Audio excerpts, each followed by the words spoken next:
Greetings to everyone. I am Mohammed Aldoub from Kuwait, and today I'm going to talk to you about AWS Post-Exploitation using the tool called Barq. So, first of all, that's me, Mohammed Aldoub from Kuwait. I'm an independent security consultant in Kuwait. I worked on creating Kuwait's national infrastructure for PKI, cryptography, smart cards authentication. So I've been there, in the government kitchen doing national size projects, even though national size for Kuwait is still pretty small. Then I delivered security trainings and workshops in the topics about cloud security, API security, application security, in Black Hat, for example, and all around the world. Now I'm focusing on that security of APIs and modern cloud applications. Now, to make a long story short, before I actually start, I want to share my resources. So I'd like to share my resources before I actually start. Those two books have been really great in learning about AWS security and AWS exploitation and post-exploitation. So I do definitely recommend to check out these two books. You might. Okay. So okay. So as I said, these two books are a great resource for AWS security. I do definitely recommend you check them out. And also, this is a tribute to a great friend of the AWS security community, Spencer Gates. He passed away this year, unfortunately. Spencer did a lot to the AWS security community and did a lot to me personally in terms of AWS security research, answering my questions. So you will be missed dearly, Spencer. And Spencer is actually was one of the people who worked on the PACO AWS post-exploitation tool. So now, why should we attack AWS services? Because AWS is the king of cloud services, with a market share of more than half of the market. AWS services are documented and widespread, so they run the gamut from simple stuff like S3 buckets to ground satellite stations, all the way to AWS InfiniDash. Just kidding about the last one. So many services in AWS. So you need to be really aware of how big your attack service is as far as running AWS and AWS cloud infrastructure. Now, let's talk about EC2 instances. Attacking EC2 instances is nothing special. So you attack it like you attack any other application or server on the internet. So exploit vulnerabilities in running daemons like RDB exploits, trying to exploit applications running on top of it, especially web applications. So things like OS command injection, remote file includes, SSRF to access internal resources. However, EC2 instances can have some special properties that make attacking them a bit more special. So, for example, the internal metadata service that runs in this internal private IP inside each instance can be accessed using vulnerabilities like SSRF or LFI or even remote code execution. Internal metadata service can be used to expose AWS credentials for the instance that's running. And for example, the user data startup scripts can be downloaded in order to discover sensitive data. So the user data startup script is a script that you can run or set to bootstrap any running EC2 instance. When it starts, it runs that user data script. For example, updating stuff, pulling latest source code from GitHub, things like that. So sometimes they have interesting or sensitive data inside of these, like credentials inside of these startup scripts. The EBS volume that's attached to the instance can be, for example, detached and reattached to an attacker-controlled EC2 instance. So an attacker, for example, could try to reattach that instance to his actually EBS volume is like a cloud flash drive, like a cloud hard disk. So you can just reattach it or copy it and attach it to your own instance. Then you can just browse around inside it to see what kind of interesting stuff you can find. For example, if you're running an instance that is running Windows Active Directory, an attacker could use that to copy the hash files into ds.dit database that contains all the hashes for that Active Directory. Interestingly, for AWS, also a very interesting opportunity for embezzlement. So, for example, a rogue admin or maybe a compromised account could create a very expensive AMI. AMI is an Amazon image, and there's like a marketplace for images that you can purchase. For example, any of the popular software tools that you want are also could potentially be available as an image in the marketplace. So instead of you buying like a regular license for a software, you actually buy a subscription to use that software inside AWS. So AWS runs an instance that runs that licensed software for you. So you pay for AWS the cost of running the cloud servers, and you pay for the software company or the owner of that software a license to use that software. So you could, for example, create a very expensive AMI image and put it in the marketplace, and then purchase that from accounts that you compromise, or maybe a rogue admin doing that to bill the enterprise from inside AWS itself. So as far as billing is concerned, this is coming from your monthly AWS bill. Anyway, let's talk about Barq. So Barq in Arabic means lightning, you know, cloud and lightning. So Barq is the word for in Arabic for lightning. The reason I built Barq is to serve my own needs while doing cloud penetration testing, cloud security consulting. So sometimes in a cloud engagement, you find the AWS API keys somewhere. For example, an SSR vulnerability, you find it, you social engineer an admin, for example, find it somewhere in the source code of an application or a web application, the configuration file, for example. So you obtain those API keys, and they can be used to attack other AWS services. For example, you can put that API key in your command line, and or programming languages like, for example, the Boto3 SDK for Python. Anyway, I developed this tool Barq to serve a specific need, which is that when you're running an EC2 instance, suppose the EC2 instance is already running, and you want to have access inside it, and you don't have the SSH key that was set for that EC2 instance. How can you SSH or maybe have a shell on that running instance? From the AWS API keys that you have, you can't really have like direct access to those running EC2 servers if you don't have the SSH key, unless you use the SSM service, which is the session management service inside Amazon. That service is interesting because it exposes many APIs, including an API that actually allows you to run commands inside running instances, given, of course, they are running with a particular set of permissions. So interestingly, that was a very manual process to do. So I built Barq to automate that aspect. So Barq is actually able to dump AWS saved credentials from AWS Secrets Manager and Parameter Store, remotely control EC2 instances, Linux or Windows, without having the access to the SSH key, and for example, get them exploit Metashare reverse shells or regular bash shells on EC2 instances, dump metadata of EC2 instances and user data, dump Lambda code and Lambda function environmental variables. And also, if you want to play with Barq, it has a training mode that allows you to test it without messing with production environment. So that's how it looks like. The training mode is you just go to the menu inside training mode, and then you say start. It will create like a temporary role for you, an instance for you, and once it's done with the training mode, it will destroy all of these resources it created for the training mode. So you can just play with it safely without having to play with the current running instances. And of course, you can just one of the payloads available inside Barq is to run Metasploit Metaoperator payloads on the running EC2 servers.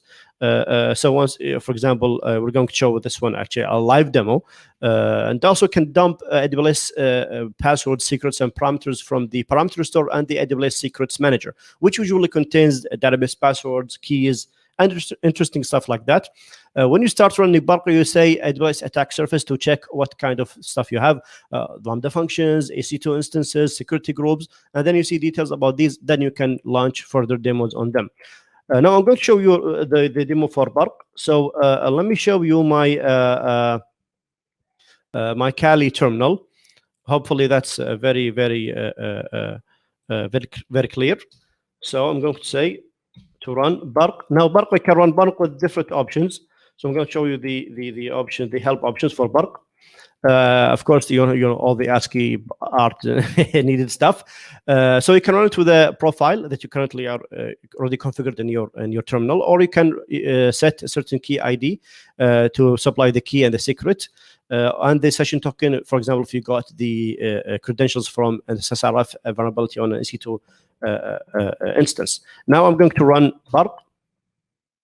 So now Barq, first of all, many options, EC2 attacks, dumping secrets, training mode, and security groups, for example. But before all of that, we have to run the attack surface, let's say, command to check what kind of stuff we have in this target AWS account. So I'm going to say attack surface, and now it's going through all of the available regions inside Amazon Cloud to check all of the available instances, all of the available security groups, and then once it finds anything interesting, it will show it to you. For example, this security group has the following IPs. This security group allows everyone to connect, and then it will go and search for other stuff like, for example, Lambda functions, EC2 instances through all of the regions available. And of course, jump in. Is there any way you can make that a bit larger for the people who are watching? Sure. Okay, sure. So now it's going to check EC2 instances in all regions. So, for example, this is Asia Pacific region. I think this is maybe Canada, South Asia as well, maybe, or maybe no. This is, I think, maybe Sao Paulo, or is it? Anyway, so it's going through all the regions now, one by one. It could take some time, US West too. So it tries to do an extensive attack surface check on all the available instances and resources that we have. For example, so here it found some Lambda functions. Here it found some EC2 instances running. So I can say, for example, show me all the Lambda functions. Now I have all my, I can check the help menu. So I can check, for example, for the current security groups that are available in all of the regions and all of their rules. So I can check for anything that's maybe suspicious or interesting, certain IP addresses, for example. And then I can also check, for example, to dump the secrets in this account. It will also go and dump all the secrets from the parameter store and the secret manager from all the AWS regions. Then it will, if it finds anything interesting, it will post it to you and also will store it for you as a reference. So you don't have to, like, for example, check the output for this command all the time. Now, of course, while it tries to keep on running, maybe you can check some of the interesting stuff we have before. Actually, it's trying to pull me down all the way. So anyway, we will see an example of how we can actually run pass a interpreter payload from using the AWS services, the AWS Session Manager. So interesting, the AWS Session Manager is a service inside Amazon itself. So as far as we are concerned, this attack looks to come from inside Amazon itself, from inside the SSM service itself. That's the one that's actually running those commands. Now, interestingly, it found many interesting secrets inside, passwords for databases, API keys. Of course, you can always show what you have collected using the command show secrets. So it shows you all the secrets that it has found in your account. Now, let's say, for example, Lambda functions. Maybe I want to actually download a Lambda function that I have found. To download its source code, check what kind of stuff it contains. So here it's going to check to me all the available Lambda functions I have. I have this Lambda function, this Lambda function, this Lambda function. I could, for example, give it a name of one of the Lambda functions to download.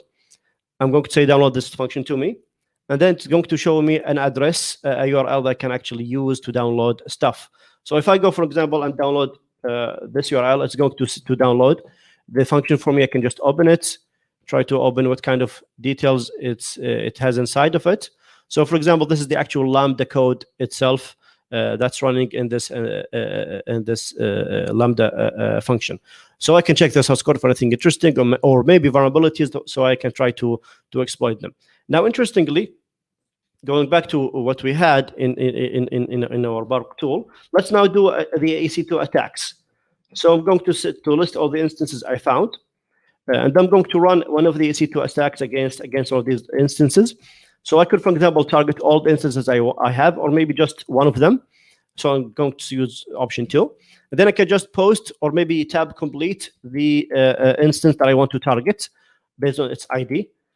So I'm going to target this one. It's a Linux instance, and it's the profile. This is the profile name that's running inside it. So then I have many options. I can run any command I want. I can have a reverse shell. I can ask it to visit a URL. I can download the metadata inside it. I can display a file. For example, if I want to run a command, I'm going to choose number 5. Enter the command to run. Maybe who am I, for example. So probably it's going to run as root. And that's interesting. This attack runs as root. So the SSM manager inside AWS, when it pushes those commands to run on those running EC2 instances, even if you don't have the SSH key, it runs them as root.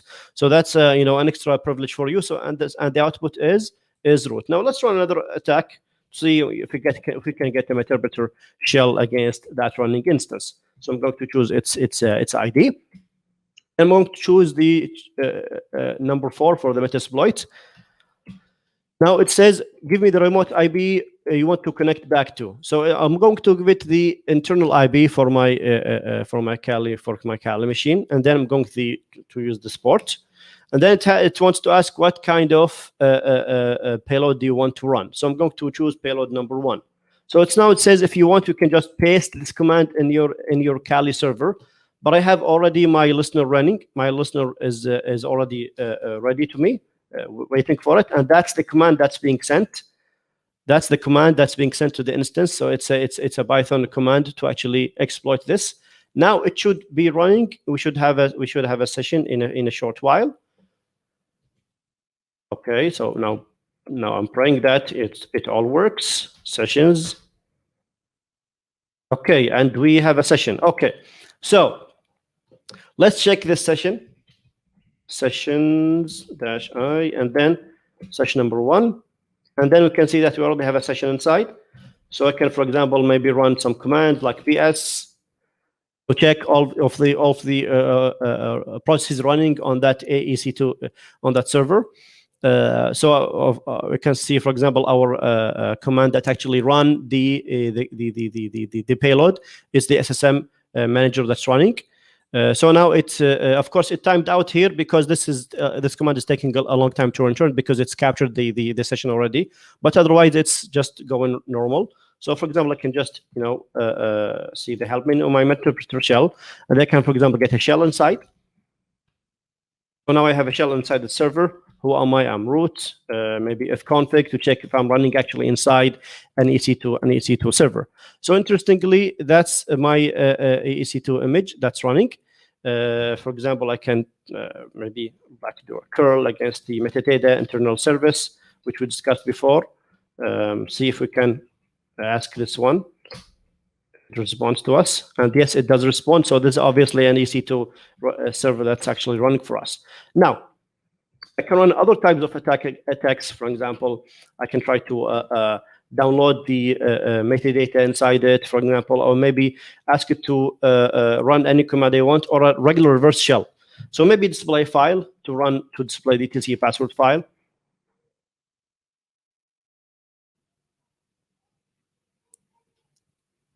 So now it's going to send the command to this instance, and then it's going to display the file that's actually. So that obviously it worked. Now it actually launched that command to show the TCP password file on that remote EC2 instance. Even though I don't have any access to it normally, I don't have the SSH key for that. But we're doing the access from inside AWS using the SSM feature inside AWS. And even though it's a well-documented feature, many security admins in AWS don't know about it.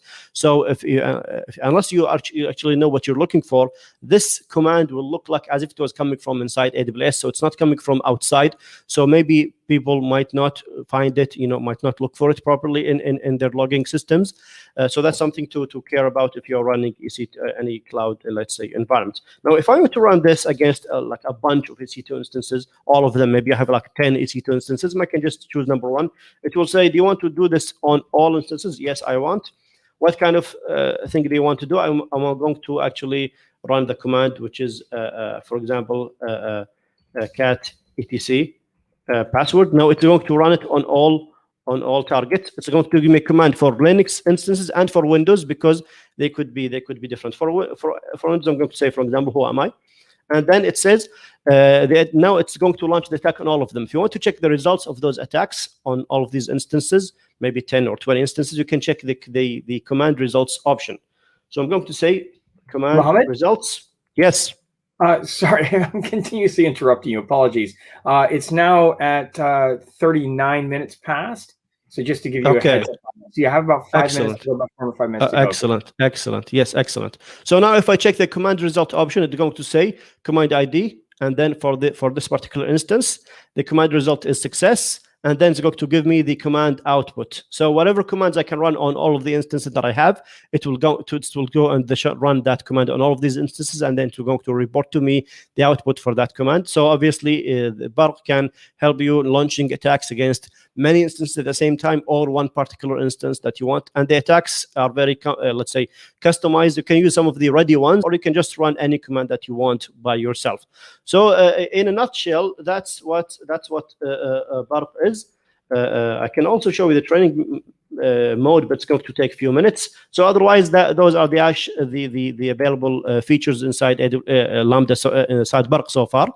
And of course, I'm going to keep on, working on it. So, for example, next for Barq is to do more Lambda-focused attacks. You see in the attack where we downloaded the Lambda function, I'm going to add one where we can actually upload or backdoor the Lambda function, do some persistence and backdooring to add, for example, utilize or maybe abuse the trust relationships between accounts, or maybe open up some security groups, and also enable third-party module support, and also a web interface API. So if you think Barq is interesting to help you in penetration testing inside AWS, maybe you can contribute at this URL. I'm not going to bite. I'm going to be very, very, very pleased with your contributions to Barq. Now I'm finished, and now it's time for questions. So if you have any questions, I'll be more than ready to answer.